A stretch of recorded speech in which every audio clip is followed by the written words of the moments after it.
Hi, everyone, and welcome to 21 Days of Mindful Intentional Focus, Day 13. And the word of the day is resilience, resiliency. In the midst of it being a new year, a new decade, a new month, a new week, like things are just kind of probably, getting crazy. Like Crystal and I was talking earlier, the year is always already seeming to be flying, going by as fast, but being resiliency, practicing resiliency, what does that even mean? Withstanding times when they are hard, you have to keep going.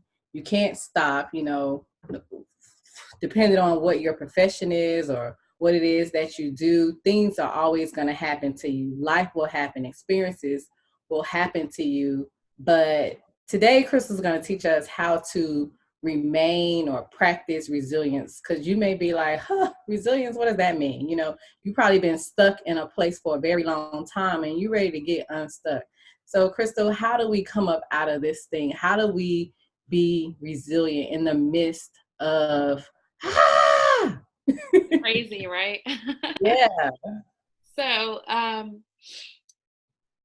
one, I want to talk about protective factors. These are things that contribute to our mental health and allow a person to be resilient in the face of challenges.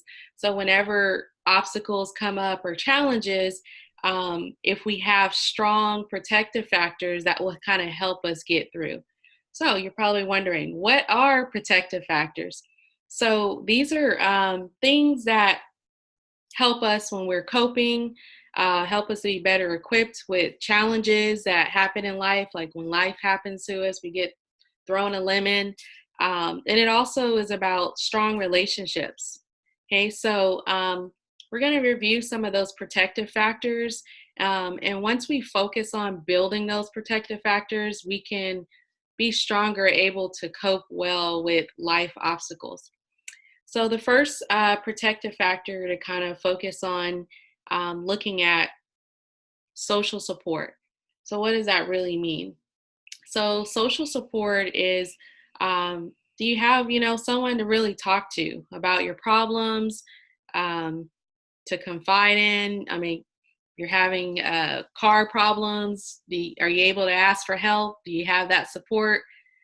Even feelings of love, intimacy, and friendship. So those are different components of the social support. So if that area is not strong, that might contribute to how we handle things and how we overcome obstacles as well. Okay, so that was social support. So the second protective factor we'll look at is our physical health. So, being able to have a good exercise, adequate exercise, healthy diet, all of those things affect our mood and how we feel, how resilient, how we handle problems. Okay, so one, if we're not having a balanced, healthy diet or we're not taking our medications when we're supposed to, our physical health can decline. So that's number two. Number three, our self esteem or self worth. So, believing that you have value as an individual, accepting your personal flaws and mistakes, belief that you can overcome, you have the ability to overcome challenges. So that's going to be affecting your self esteem. So if that is a component and it's weaker or stronger, that's on the positive side. So evaluating that, take this time to kind of self reflect and look at those key components. Our fourth one we'll look at is coping skills. So this is your ability to manage uncomfortable emotions in a healthy way. So, a lot of times we have negative things that pop up. I mean, how do we react to that? Do we just start yelling, flip out, throw stuff, go from 0 to 1,000? Or are we using those healthy coping strategies to walk away, using mindful skills to de stress, mindful breathing to calm down? All of those things play a factor. So when our coping skills are not strong, that can affect us how we overcome obstacles as well, and how resilient we are when we're faced with it. Then we have sense of purpose, our next protective factor. So, are you finding meaningful involvement in work, education, your career, parenting, whatever role that you play? Um, or do you understand your personal values? What's important to you? So, if you have a strong sense of purpose, that is also going to help with on the protective factor side of improving resiliency as well. And then our last one is healthy thinking. So, kind of boils down to that positive thinking. Is the glass half full or half empty? So, this is where we're not, we say, ruminating on our mistakes, keep thinking, replaying it over and over. How many times have you done that? Just replaying over and over the thing you messed up on, problems that might arise. We can't go back in the past to change that. So, our ability to consider our strengths and our weaknesses rationally.